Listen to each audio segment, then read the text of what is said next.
Take দুনিয়ায় relevant থাকার জন্য প্রতি মাসে আমরা ফেরত আসি একটা করে স্মার্টফোন রিভিউ নিয়ে। আমার হাতে আছে এই মুহূর্তে ওয়ার্ল্ডের সবচেয়ে টপ টেক, সবচেয়ে কমপ্লেক্স ডিভাইস স্যামসাং এর S25 আলট্রা। আপনারা দেখছেন পিসি বিল্ডার বাংলাদেশ, আপনাদের সাথে আমি রয়েছি নন টেক অনন্ত জামান। আবার স্যামসাং ওই ধর কোন শালায় দিছে, ওই ধর শালা আবার স্যামসাং ওই ধর ধর ধর ধর দুইছে রে দুইছে কোন শালায় দিছে, ওই ধর ওই ধর ধর ধর ধর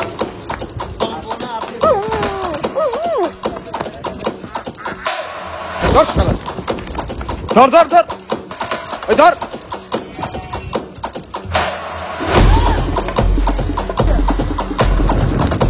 আবার স্যামসাং রে দিছে, ওই ধর ধর ধর ধর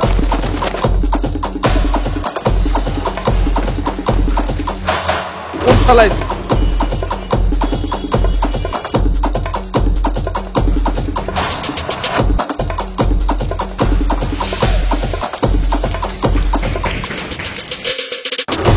কোন শালায় দিছে আমার স্যামসাং মোবাইল দিছে কে?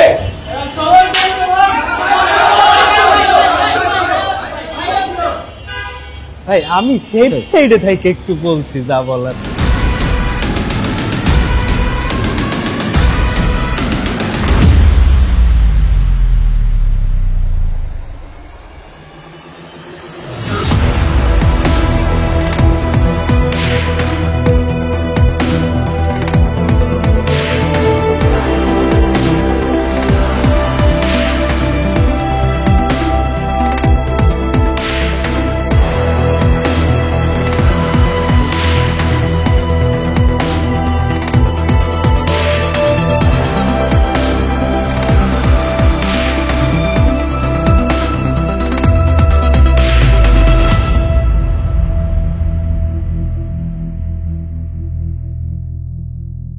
ফোনের বাজার একটা কথা প্রচলিত আছে, স্মার্টফোনস আর রিয়েলি বোরিং না। সেই একই জিনিস হালকা পাতলা চেঞ্জ হয়ে নতুন প্যাকেজে হয়ে যায় নতুন জিনিস। চেঞ্জেস বলতে গেলে আমার আগের ফোনটা ছিল গোলগাল, এটা হচ্ছে চারকোনা, দ্যাটস ইট। এই ট্রেন্ডটা অ্যাপেল শুরু করছিল। অন্যান্য যে চাইনিজ কোম্পানি, যাদেরকে আমরা চাইনিজ বলে থাকি, অপো, ভিভো এবং 69 আদার্স, এরা ট্রাই করতেছিল এটা সেটা বানায় ফেলার জন্য। বাট এরাও দেখি এই স্যামসাং আর অ্যাপেলের লাইনে চলে আসছে। মানে একই জিনিস, হয় চারকোনা, না হয় গোল, না হয় পাঁচ হোল, নাইলে অন্য কোনো hole, I mean black hole. যাই হোক, আজকের সিটআপ কমেডিতে আমাদের কথা হবে এই S25 বক্স নিয়ে। আর এইটা ড্রপ করার জন্য আমরা রাখছি এখানে পিসিবির নতুন মাউস প্যাড। এইটার উপরে ড্রপ করলে পরে ফোনটায় তেমন কিছু হয় না, পেনটা বের হয়ে যায়। ফোনটা আমরা পারচেস করছি ফোনসেল বিডি থেকে। যখন আমরা এটা পারচেস করছি তখন এটা দাম ছিল 200K, কিন্তু টাকাটা আমরা দেইনি। এক মাস অপেক্ষা করে প্রত্যেকদিন 2000 করে কমাইছি, এখন এটা আছে 1,40,000। দেখি আর 10 দিন ওয়েট করে আরো 20,000 কম দেওয়া যায় কিনা। ধন্যবাদ ফোনসেল বিডি কে রিভিউ করার জন্য, আমাদেরকে এতখানি টাইম দেওয়ার জন্য। এতে আমাদের অনেক উপকার হয়েছে, মনিটারি, মানসিক, শারীরিক এবং আরো অনেক কিছু। ফোনসেল বিডিতে আপনারা এটা ছাড়াও আরো অনেক ফোন পাবেন, এবং সেক্ষেত্রে আপনারা এই ধরনের সুবিধা পাবেন কিনা আমি জানি না। যদি এই ধরনের সুবিধা পেতে চান, অবশ্যই সবার আগে একটা টেক চ্যানেল খুলবেন এবং অনলি টেক মাথায় রাখবেন স্মার্টফোন, তাহলে এই টিপ সুবিধা পাইলেও পেতে পারেন। যাই হোক, আমার এর আগের ডিভাইস ছিল S23 আলট্রা। ডিভাইসটা নিয়ে আমি খুবই সুখে শান্তিতে বসবাস করছিলাম। এরপরে স্টুডিওতে ওভারটাইম থাকার কারণে আমার এই সুখের শান্তির সংসারে একদিন গ্যাঞ্জাম লাগে এবং ফোনটি 3টি টুকরো হয়ে যায়। তারপর বলতে পারেন বাধ্য হয়ে এই রিভিউ ইউনিটটা আনতে হয় এবং এইটাকে রেখে দেওয়ার প্ল্যান করতে হয়। টেকনিক্যালি বক্সি ডিজাইন হওয়ার কারণে ফোনটা ধরতে একটু সুবিধা হওয়ার কথা, কিন্তু রাউন্ড ফোন ধরতে ধরতে অভ্যাসটা এমন হয়ে গেছে যে এইটা যে একটা বাটখারা টাইপ ধরে আসি, ধরলেই এইটা মনে হয়। কোনোভাবেই এইখানে 1,40,000 টাকা এই ফিলটা কেন জানি আসে না। এই ফিলটা নিতে হলে যাইতে হয় এটার বডির দিক, বেশ স্মুথ আছে, শাইনি আছে। আনফরচুনেটলি এই টোটাল শাইন এবং স্মুথনেস থাকে কভারের নিচে। কভারের দাম কত? ম্যাক্স 2000। সো এইখানে আপনার 1,40,000 টাকার ফিলের বদলে আপনি আলটিমেটলি 2,000 টাকার ফিলই পাবেন। প্রথমে অ্যাপেল, তার দেখা দেখি স্যামসাং, সবাই এখন বক্সি ডিজাইনে চলে গেছে। কোনো ফোন ধরলেই খুব একটা আরাম লাগে না, স্পেশালি সাইজ যখন এত বড় হয়। যদি কারো হাত খুব লম্বা চওড়া বড় হয় তাদের জন্য হয়তো ইটস অলরাইট, বাট আমাদের মতো যারা এই লেভেলে লেভেলে বিলং করি তাদের জন্য আসলে একটু প্যারা খাওয়া লাগে। এখন ইন্ডাস্ট্রির যেটা হয়, ইন্ডাস্ট্রি কিছুদিন পর পর এখান থেকে ওখানে আসে, ওখান থেকে আবার ওখানেই যায়। যেমন আইফোনের যদি আপনারা আইফোন 7, 8 কথা মনে করতে পারেন, এগুলো কিন্তু সব রাউন্ডেড ছিল, এখন চলে আসছে বক্স থেকে আবার দেখা যাবে আইফোন 22, 25, 27 এ গিয়ে আবার আমরা রাউন্ড শেপটা পাইলেও পাইতে পারি। স্যামসাংও হয়তো সেই একই পথে হাঁটবে, কারণ এদের মধ্যে নতুন কিছু কেমন হইতে পারে যদি ধরেন বক্স আর রাউন্ড বাদ যায়, এরকম ঢেউ অথবা কোনা অথবা heart shape, could be unique. যাই হোক, ফোনটা মোটামুটি সাইজে একই রকম মনে হইলো S23 থেকে এটা বেশ হালকা, অনেকটাই হালকা। টু বি এক্সাক্ট নাম্বারটা হইতেছে 218 গ্রাম, S23 আলট্রা ছিল 234 গ্রাম। ওজনটা কমানো পসিবল হয়েছে কারণ এটার মধ্যে গ্রেড 5 এর টাইটেনিয়াম ব্যবহার করা হয়েছে। এখন আমার কথা হয়েছে যে অ্যাপেল কেন আগে টাইটেনিয়াম ব্যবহার করলো, স্যামসাং কেন করতে পারলো না? আর অ্যাপেল যে করে ফেললো তার পরপরই কেন স্যামসাং এর করা লাগবে? প্রেস্টিজে লাগা, এটা ইগো ইস্যুর একটা ব্যাপার আছে এইখানে, এটা ঠিক হয় না। যাই হোক, এরকম অনেকেই আছে যারা অন্য কোনো জায়গায় কিছু দেখলে ওইটা করা শুরু করে পরের দিন থেকে। এখন এই ফুল বডিটা টাইটেনিয়ামের বানানোর পরে বাটন করে রাখছে আবার অ্যালুমিনিয়াম। ওয়াই? কস্ট কাট তাও এইখানে। পোর্টস, বাটন সবকিছু জায়গা মতোই আছে, এসপেনও জায়গা মতো আছে, শুধুমাত্র সিম ট্রের যে ছিদ্রটা ছিল এইটা বাম থেকে ডানে চলে গেছে। এইটা আমার কাছে একটা ব্রিলিয়ান্ট আইডিয়া মনে হয়েছে, কারণ এর আগে দেশের বাইরে সিম পাল্টাইতে গিয়া আমি সিমের ছিদ্রের বদলে মাইক্রোফোনের ছিদ্রের মধ্যে কোচে দিয়ে ফেলছি, এবং আনফরচুনেটলি মাইক্রোফোনটা আউচও বলে নাই। বরাবরের মতো এইটাই আছে IP68 রেটিং, যেখানে স্যামসাং আর অ্যাপেল বরাবর IP68ই থাকে, কিন্তু চাইনিজ কোম্পানিগুলো এখানে একাটি সরেস। ডিভাইসের প্রোটেকশন হিসেবে সামনে পিছে আছে কর্নিং গরিলা গ্লাস আর্মর 2। আরেকটা চেঞ্জ খুঁজে পাওয়া যায় ক্যামেরার দিকে তাকালে, বিশাল সাইজের ক্যামেরা রিং। এই ক্যামেরা রিং কিন্তু একদম বডির সাথে মিশানো না, স্লাইটলি এলিভেটেড, যার জন্য ডাস্ট জমার জন্য একদম পারফেক্ট জায়গা। কিছুদিন পর পর আপনাকে ব্রাশ করতে হবে অথবা মাইক্রোফাইবার দিয়ে ক্লিন করতে হবে। রিংগুলো নিয়ে খোঁচাখুচি করলে খুলে আসবে, মানে আলগা রিং। এবারের বেজেলগুলো আগের S24 আলট্রা থেকে 15% কমে এখন 1.32 mm হয়েছে। যদিও 15% কমছে, কিন্তু চোখে দেখলে তেমন একটা পার্থক্য বোঝা যায় না, কারণ আগে আমি কার্ভ ডিসপ্লে ইউজ করতাম, এই জন্য আমার কাছে মনে হতো কোনো বেজেলই নেই। সো কার্ভ বডি থেকে যারা এই ফোনে আসতেছেন তাদের কাছে এটা চোখে লাগবে। তো এই মেজর ডিজাইন চেঞ্জ বাদে বাকি সব মোটামুটি সেম। এরপর হচ্ছে এস পেন বলতে যে এই ফোনে কিছু আছে, এটা অনেকের মনেই থাকে না, আবার কারো কাছে এটা অনেক কাজে লাগে। যেমন আমি প্রচুর পরিমাণে নোটস নেই, আমার আগের ফোনের সব ডাটা রিকভারি করলে দেখাইতে পারতাম যে স্পেশালি কোনো মিটিং টিটিং থাকলে পরে ইভেন স্টুডিওর ডে টু ডে কাজগুলো আমি নোট করে রাখার চেষ্টা করি, কারণ প্রচুর ভুলে যাই। স্ক্রিপ্টেরও পার্টস বাই বিটস অনেক সময় নোট করে রাখি, স্পেশালি পয়েন্টগুলা। তো এইখানে আমার এস পেনটা খুবই কাজে লাগে। এস পেনে আরো একটা ফিচার অনেক আগে ইন্ট্রোডিউস করা হয়েছিল, সেটা হচ্ছে যে এস পেন দিয়ে আপনি ছবি নিতে পারতেন, এইভাবে ফোন ধরে এইভাবে বাটন প্রেস করে। এই ফিচারটা যে আছে আমি ভুলেই গেছি, এই জন্য অনেক কষ্ট করে এইভাবে ছবি তোলা লাগতো। এখন এই জিনিসটা জানতে ফিচারটা সরাই দিয়েছে স্যামসাং। I mean Y? এই একটা ফিচার থাকলে বা না থাকলে কি হইতো, ডাজন্ট মেক সেন্স। কাহিনী হইছে এই এস পেনের মধ্যে একটা ব্লুটুথ ছিল, সো ব্লুটুথ দিয়ে এটা কানেক্টেড থাকতো এবং এই ধরনের কাজগুলো করা যাইতো। এখন পাবলিক এটা নিয়ে অনেক ট্রাই করছে যে এইটার মধ্যে আগের এস পেনটা ঢুকানো যায় কিনা, না তাইলে আগের স্টকের কথাটাও তো খাটতেছে না। কিছু একটা চেঞ্জ করছে, কিন্তু যেই চেঞ্জটা তেমন কোনো সেন্স মেক করে না। বিশেষ করে এই বাটনটা কি কাজে লাগে এখন আমি বুঝতেছি না, কেউ জানলে জানাই দিন। আচ্ছা, এইবার তেনা পেছানো বাদ দিয়ে ডিসপ্লের মধ্যে আসি। এই হইতেছে ডিসপ্লে। আগেই বলছিলাম যে বেজেল 15% কমছে, এর বাইরে ডিসপ্লে সাইজ 6.8 থেকে একটু বড় হয়ে 6.9 হয়েছে, আর স্পেক্স ওয়াইজ কোনো চেঞ্জেস নাই। এমনিতেও স্যামসাং বেস্ট ডিসপ্লেই বানায়। একই dynamic LTPO AMOLED 2X display, এটা আগের মতোই 1 থেকে 120 হার্জ পর্যন্ত সাপোর্ট করে। HDR10+ সাপোর্ট আছে। স্ক্রিন টু বডি রেশিও বেড়ে দাঁড়িয়েছে 92.5%, আগের মডেলে যেটা ছিল 88.5%। স্পেক বাম্প হয় নাই। পিক্সেল ডেন্সিটি 505 PPI থেকে কমে হয়েছে 498 PPI। খালি চোখে দেখলে কেউ তফাৎ বের করতে পারবে না। পিক ব্রাইটনেস স্যামসাং ক্লেম করতেছে 2600 নিটস। এখন এইটা আমরা ক্যালম্যানে বরাবরের মতো টেস্ট করে থাকি, এখন এইটা ক্যালম্যানে পাঠাই দিব। এইভাবে 2600 নিটস কোন একটা পয়েন্টে কোন একটা পিক্সেলে তুলতে পারে কিনা দেখা যাক। এবার শুরু করা যাক ক্যালম্যান টেস্ট দিয়ে। আমরা আমাদের ক্যালম্যান 25 এর উপর বসায় দিলাম, দেন HDR ভিডিও অন আছে। এরপর 200 ওয়াট লাইটের নিচে নিয়ে গেলাম। 200 ওয়াট লাইটের নিচে ম্যাক্সিমাম আমাদের পিক ব্রাইটনেস ছিল 1300 নিটসের আশেপাশে, তবে ফোনটা হিট আপ হওয়ার সাথে সাথে ব্রাইটনেস কিছুটা ড্রপ হচ্ছে। আমরা এখন পাচ্ছি 1281 নিটসের আশেপাশে, যেখানে আমাদের RGB ব্যালেন্সে রেডের পরিমাণটা কিছুটা কম, গ্রিন এবং ব্লু এর পরিমাণ অলমোস্ট সেম বললেই চলে। কালার গ্যামট হিসেবে আমরা পেয়েছি sRGB 99.7, Adobe RGB 82.9, PG 86.4, NTSC 79.7। এখানে আমাদের PG এভারেজ ডেল্টা E ছিল 5.42, এভারেজ ডেল্টা E ছিল 7.18। পিসি এভারেজ থেকে আমরা অনেকটাই বেশি পেয়েছি, যেটা গেমিং এর জন্য খুবই ভালো। তবে কালার গ্রেডিং এর ক্ষেত্রে তেমন একটা পারফেক্ট না। যারা মোবাইলে এডিটিং করার চেষ্টা করবেন তারা এখান থেকে প্রপার অ্যাকুরেট কালারটা পাবেন না। এবার টেকনিক্যাল জিনিসপাতি ছেড়ে আমরা এক্সপিরিয়েন্সের কথা বলি। ডিসপ্লে কন্টেন্ট ওয়াচিং এক্সপিরিয়েন্স ছিল top notch, shadow area, sharpness, colour contrast everything is top notch, কমপ্লেনের কোনো সুযোগ নেই। এই ডিসপ্লেতে এইচডিআর কন্টেন্ট দেখে বেশ ভালোই মজা পেয়েছি। আবার ওয়াইড বাইন L1 এর সাপোর্ট থাকায় নেটফ্লিক্স, অ্যামাজন প্রাইমে ভালো মতো কন্টেন্ট ওয়াচিং করতে পারবেন। সেই সাথে স্পিকার প্রচন্ড লাউড, এমন ডিসপ্লের সাথে একটা পারফেক্ট কম্বো বলা যাচ্ছে।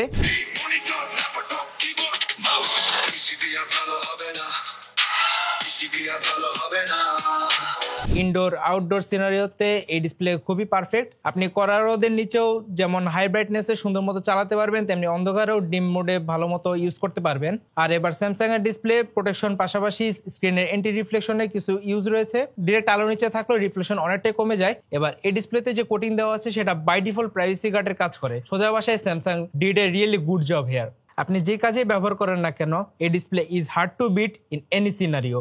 স্পেক বাম্প নাই ঠিকই, কিন্তু স্যামসাং এর যে ছোট ছোট ইনোভেশন সেগুলোর কারণে স্যামসাং এর ইউজার এক্সপিরিয়েন্সটা অনেক বেশি বেটার হয়ে যায়। ডিসপ্লে নিয়ে তো অনেক কথাবার্তা হলো, ডিসপ্লে যারা বোঝার তারা তো বুঝছেন, আর যারা না বোঝার তারা তো বোঝেন নাই, ইটস ওকে। এবার আমরা যাব মনিটর টিমের প্রো মোবাইল গেমারের কাছে, যিনি কিনা দীর্ঘ বছর অসংখ্য গ্রিন লাইনের ফাঁকফোকর দিয়ে তার পাবজি মোবাইল ক্যারিয়ারটা চালিয়ে গিয়েছে এবং আমাদের মনিটর টিমের অবস্থা 12টা বাজিয়ে দিয়েছে।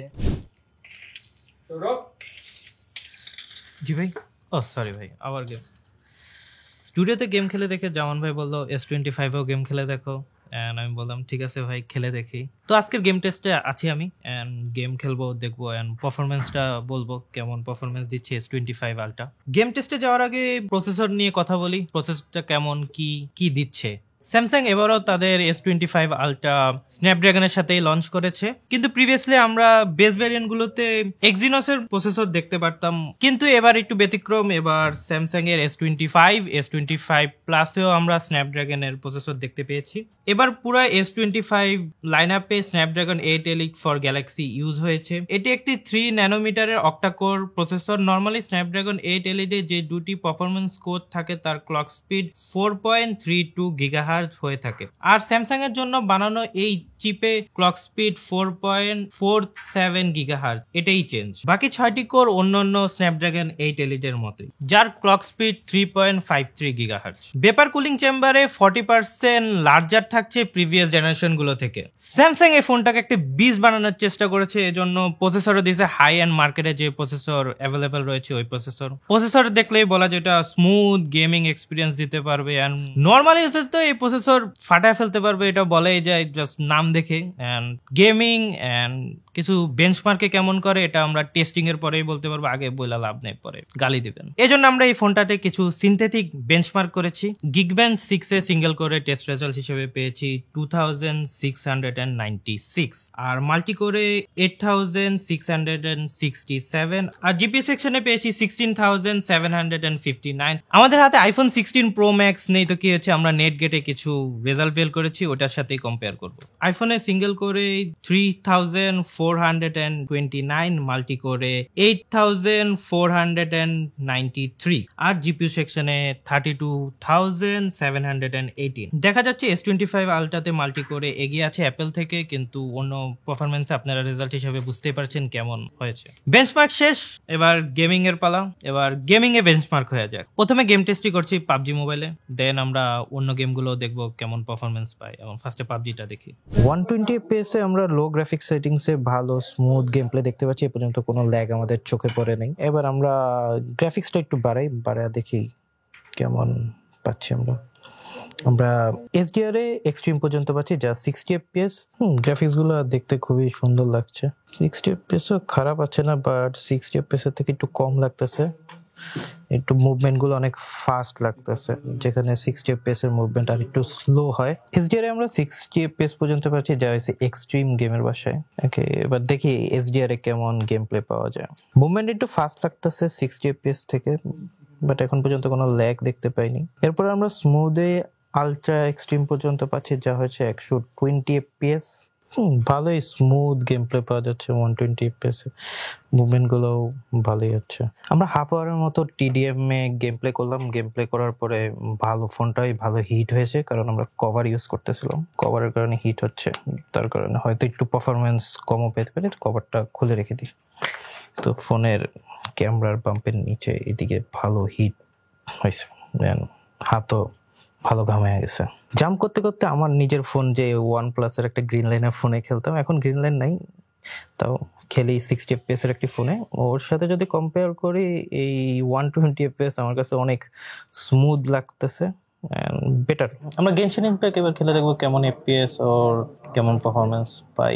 গ্রাফিক্স সেটিংস দেখে নিই কেমন গ্রাফিক্স পাচ্ছি। আমরা এখানে কাস্টম অপশনে আছি, কাস্টম অপশনে আমরা হাইয়েস্ট 60 FPS পর্যন্ত পাচ্ছি, সবকিছু হাই দিয়ে। এবার একটু গেম প্লে দেখা যায়। এর আগে আমরা গেম খেললাম অনেকক্ষণ, গেনশিনে তেমন একটা হিট প্রোভাইড করছে না, যেটা আমরা প্রিভিয়াসলি পাবজিতে আধা ঘন্টা গেম খেলার পরে দেখলাম ভালো একটা হিট প্রোভাইড হচ্ছে, বাট গেনশিনে এই হিটটা আমরা পাচ্ছি না।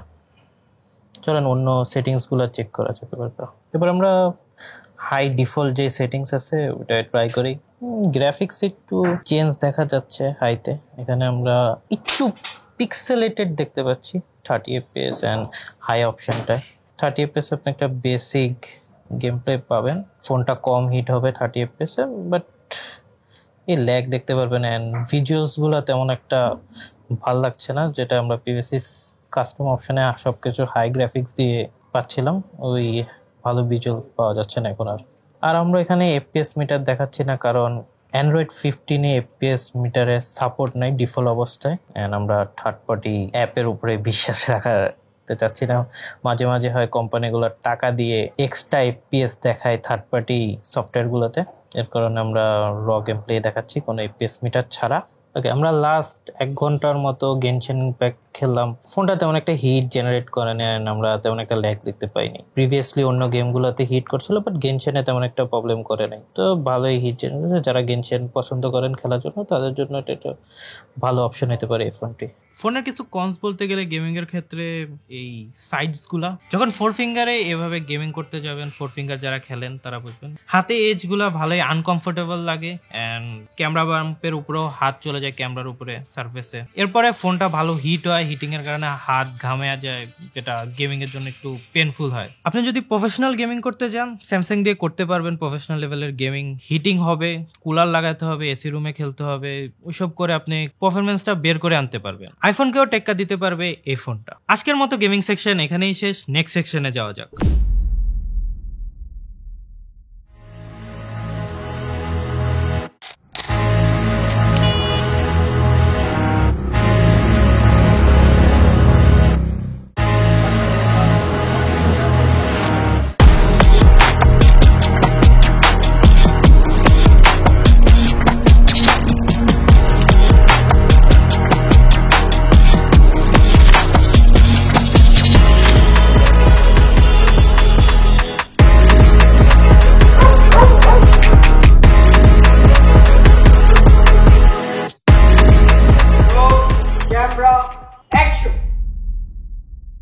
সো আমরা আসলে এই S25 আলট্রা দিয়ে বেশ কিছু ফুটেজ কালেক্ট করছি। বিভিন্ন মোডে আমরা ছবি তোলার চেষ্টা করছি, নাইট মোড, পোর্ট্রেট, বিভিন্ন লেন্স সুইচ করে আমরা ছবিগুলা কালেক্ট করছি এবং কিছু ফুটেজ নিছি। জাস্ট আমরা এখন পিসিতে এটার কোয়ালিটি অ্যানালাইজ করব।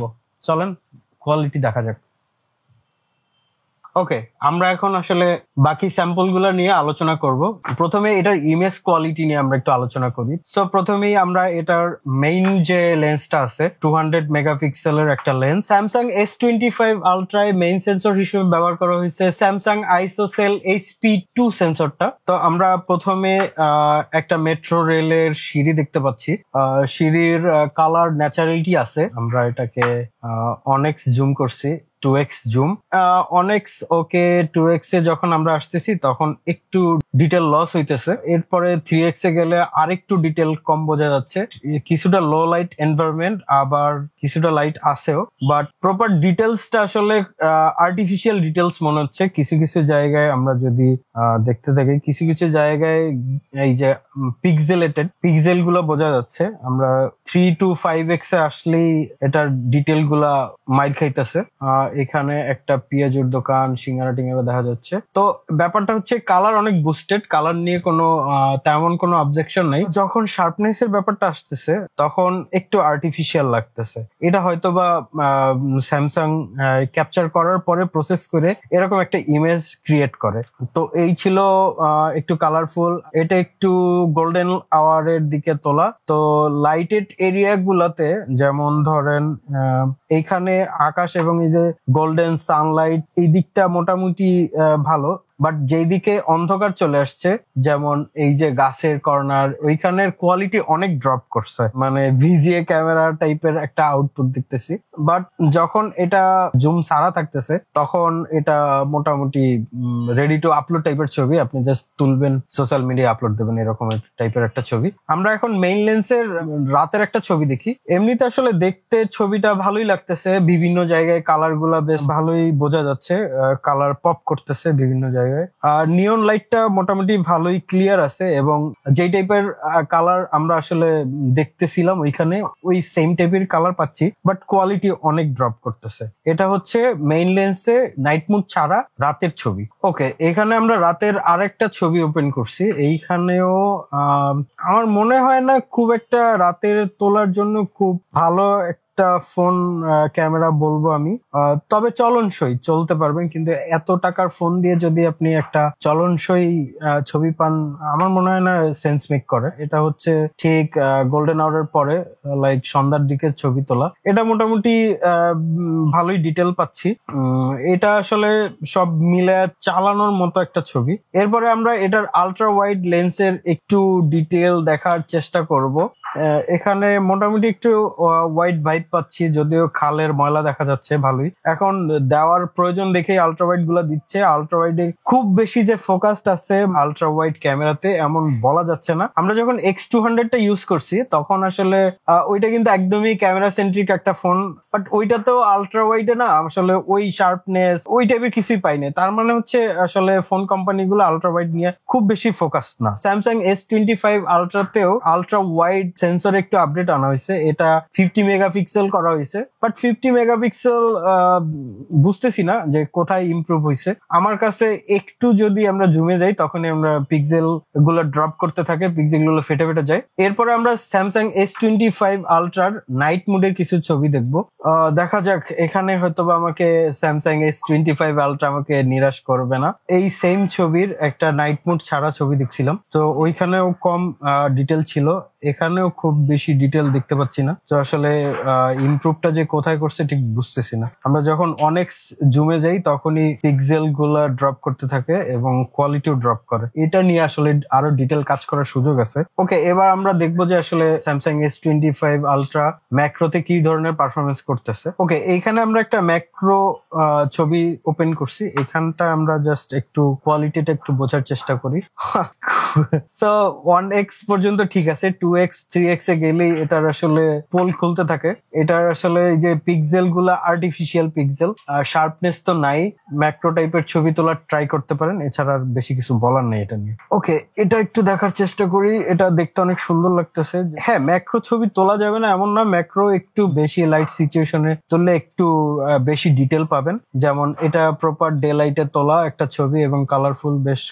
এটার ডিটেল যদি আমরা দেখতে যাই ভালোই ডিটেল পাচ্ছি। সো আপনি চাইলে ম্যাক্রো টেলিফটো দিয়ে ট্রাই করতে পারেন। ওকে, এবার আমরা আসলে এটা টেলিফটো লেন্স যেটা আছে ওইটার একটু ডিটেল বোঝার চেষ্টা করি। আলট্রা ওয়াইড, এরপরে হচ্ছে প্রাইমারি লেন্স, এরপরে অনেক্সে তোলা ছবি, অনেক্সে যেটা পাচ্ছি গুড, 2x, এরপরে 3x পর্যন্ত মোটামুটি শার্প আছে।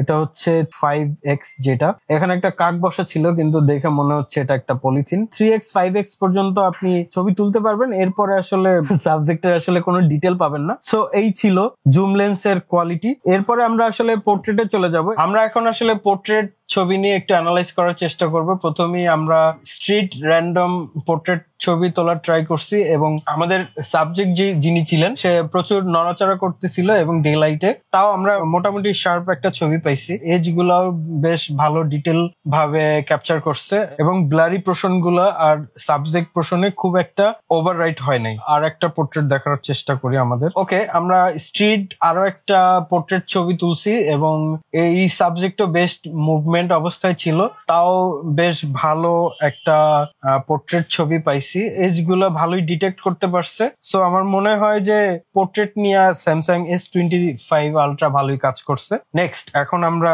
এটার সেলফি ক্যামেরার কি অবস্থা একটু দেখার চেষ্টা করি। প্রথমে আমরা যে সেলফিটা ওপেন করছি এটা একটা স্টুডিও এনভায়রনমেন্টের ছবি তোলা। এটা মোটামুটি লাইট সিচুয়েশনেই ছবি তোলা। তো এটাও বেশ ভালো, 1x 2x পর্যন্ত ভালো ছিল, বাট এর বেশি গেলে আর কি একটু কোয়ালিটি ড্রপ করতেছে। স্যামসাং S25 এর যে ফ্রন্ট ক্যামেরাটা ইউজ করা হয়েছে এটা একটা 12 মেগাপিক্সেলের একটা লেন্স। সো ইটস ওকে, একটা চলনসই ছবি, বাট 2x 3x এ গেলে এটার কোয়ালিটি ড্রপ হচ্ছে। কিন্তু সেলফি এর থেকে বেশি জুম করে আসলে কে দেখবে জানি না। ওকে, আমরা আউটডোরে একটা সেলফি দেখতেছি যেখানে আমাদের বিজ্ঞ সিনেমাটোগ্রাফার মেহেদি এবং বিজ্ঞ মোবাইল রিভিউয়ার লাবিবকে দেখতে পাচ্ছি। আউটডোর অনুযায়ী ওকে, 1x 2x পর্যন্ত ঠিক আছে, 3x এ গেলে কোয়ালিটি ড্রপ হচ্ছে, বাট ইটস ওকে।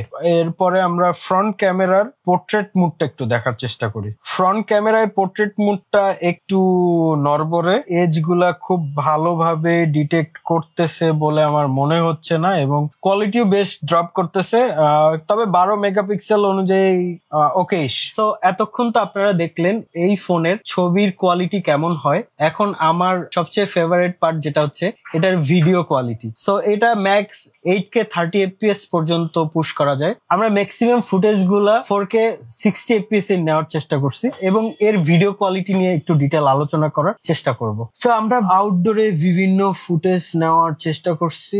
এখান থেকে আমরা টুকটাক কিছু প্লেব্যাক করব। আমরা এখন ফোনটার প্রাইমারি যে লেন্সটা আছে ওই লেন্সটার কিছু ভিডিও করা ফুটেজ দেখতেছি। সো এটা হচ্ছে একদমই ডেলাইটে শুট করা। ওই দিনের ওয়েদারটা একটু হ্যাজি ছিল, বাট তাও আমরা একটু কোয়ালিটি বোঝার চেষ্টা করি।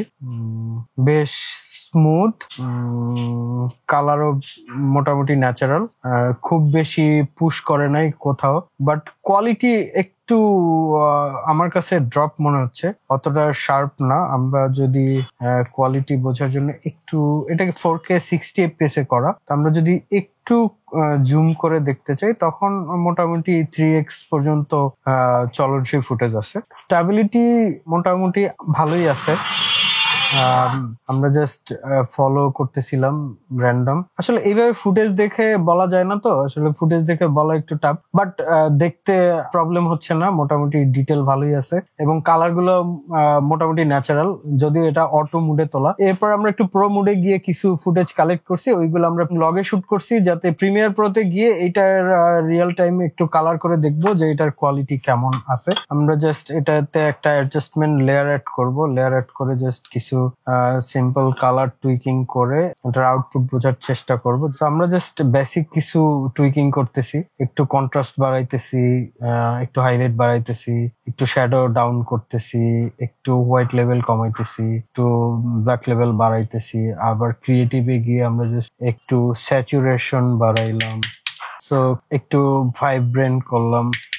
সো আই থিঙ্ক এইটাতে লগে শুট করলে আপনারা ফ্রিডমলি কালার করতে পারবেন। খুব বেশি টুইকিং করি না, জাস্ট টুকটাক কিছু টুইকিং করছি, এতেই ফুটেজের কোয়ালিটি বোঝা যাচ্ছে যে এটার কালার সাইন্স বেশ ভালোই আছে। সো এই ছিল ক্যামেরা সেকশনে ডিএমসি ধর্মার কাট টাইপের একটা অ্যানালাইজ। সো আমরা চেষ্টা করছি অল্প সময়ের মধ্যে এটার ইমেজ কোয়ালিটি, ভিডিও কোয়ালিটি, কি টাইপের শুট করা যায় এইগুলো নিয়ে একটু বেসিক আলোচনা করার। এরপর আসি এটার ব্যাটারি সেকশনে। আমরা আউটডোরে প্রায় 4 ঘন্টার মতো শুট করছি। আমি 80% থেকে শুট করা শুরু করছি। প্রায় 3-4 ঘন্টা শুট করার পরে যখন আমরা স্টুডিওতে ফেরত আসি তখন 40% চার্জ ছিল। এটাতে 5000 এম্পিয়ারের একটা ব্যাটারি দেওয়া আছে এবং ব্যাটারিটা খুব ভালো পারফর্ম করতেছে। সো এটাতে এছাড়াও আরো কিছু ফিচার আছে, যেমন object remover, works like a magic, খুব সুন্দরভাবে আপনার অবজেক্ট রিমুভ করে দিতে পারবে। এছাড়া আরেকটা অপশন হচ্ছে বেস্ট ফেস, আপনার চোখ যদি বন্ধ থাকে সেটা খুলে দিবে। এছাড়াও যদি কারো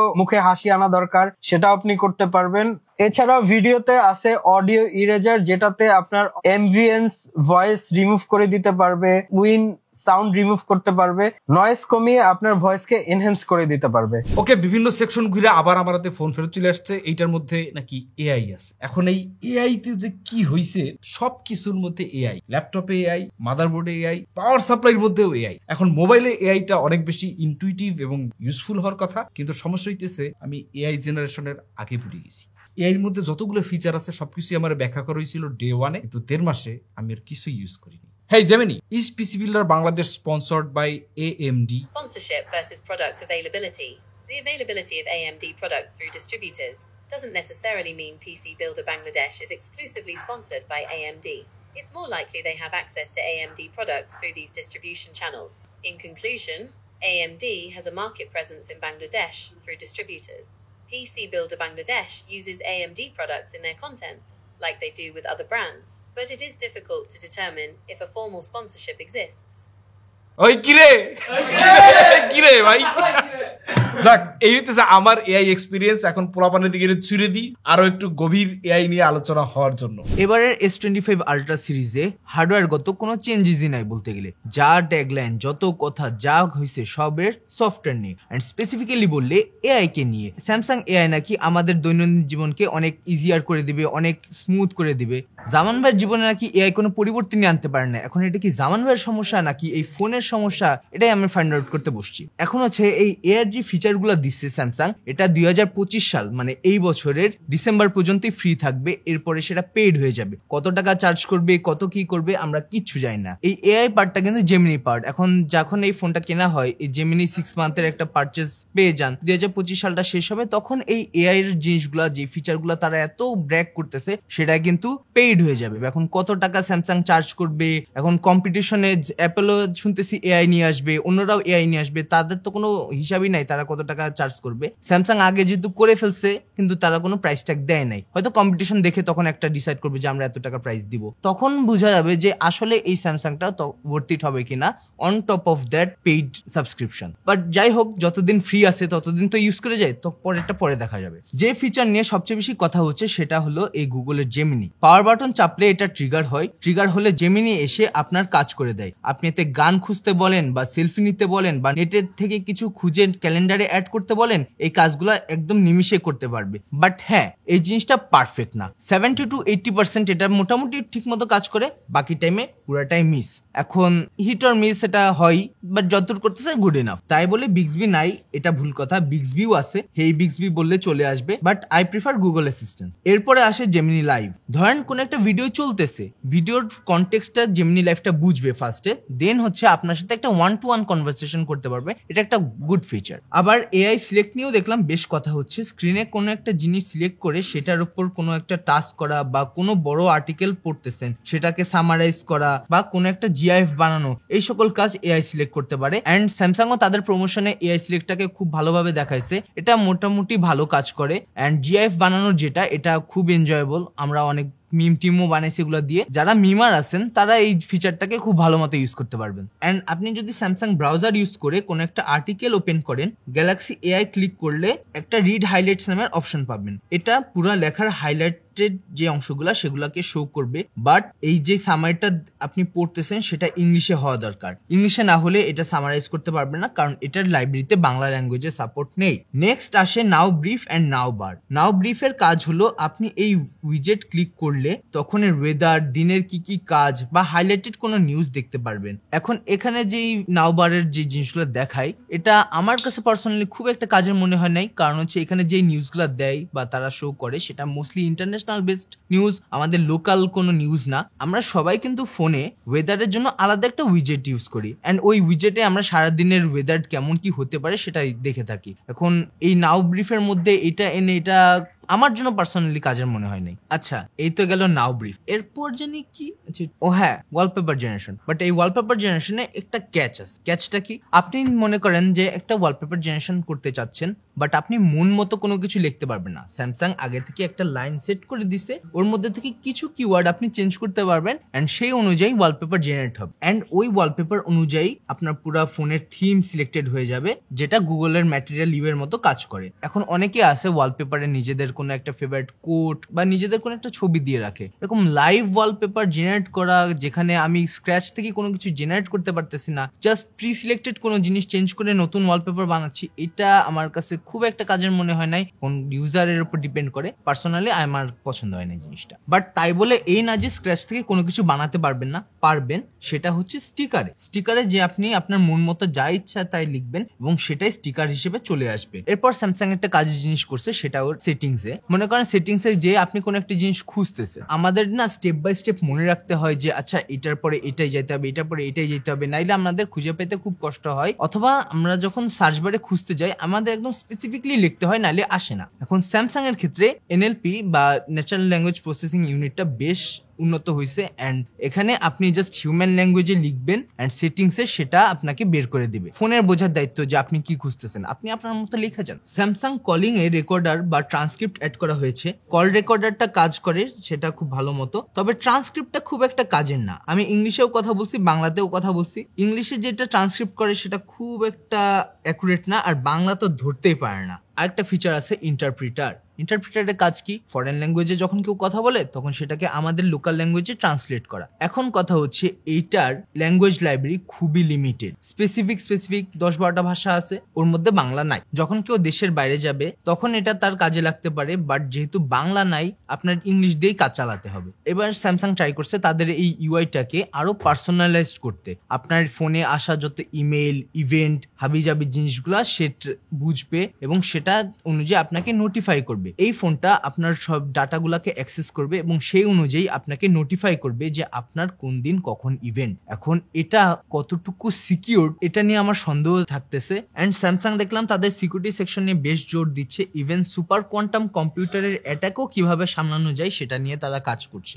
লাস্টলি One UI 7 দিয়ে রিলিজ করছে এবারে Samsung S25 line up. One UI 7 refresh একটা লুক নিয়ে এসেছে, অ্যানিমেশন মাচ মোর স্মুদার, অনেকটা ইউজার ফ্রেন্ডলি ইউআই। তবে কিছু জিনিস আছে যেটা দেখলাম iOS 18 থেকে নেওয়া। আইফোনের মতো বাম দিক থেকে টানলে নোটিফিকেশন আর ডান দিক থেকে টানলে কুইক সেটিংস। যদিও একটা সোয়াইপকে এদিক ওদিক যাওয়া যায়, আবার এডিট করে টিপিক্যাল অ্যান্ড্রয়েড ফোনের মতো নোটিফিকেশন এন্ড কুইক সেটিংস একসাথে আনা যায়। কিন্তু তারপরও স্যামসাং যে এই কাজটা করলো ভাই, এটাতে ওদের ক্রেডিটেবিলিটি কই? ওরা তো একজনেরটা দেখে নিজেরটাতে বসায় দিল, মানে পরীক্ষার হলে পাশে কেউ বসে লিখছে, আমি সেটা দেখে নিলাম, হয়ে গেল পাস।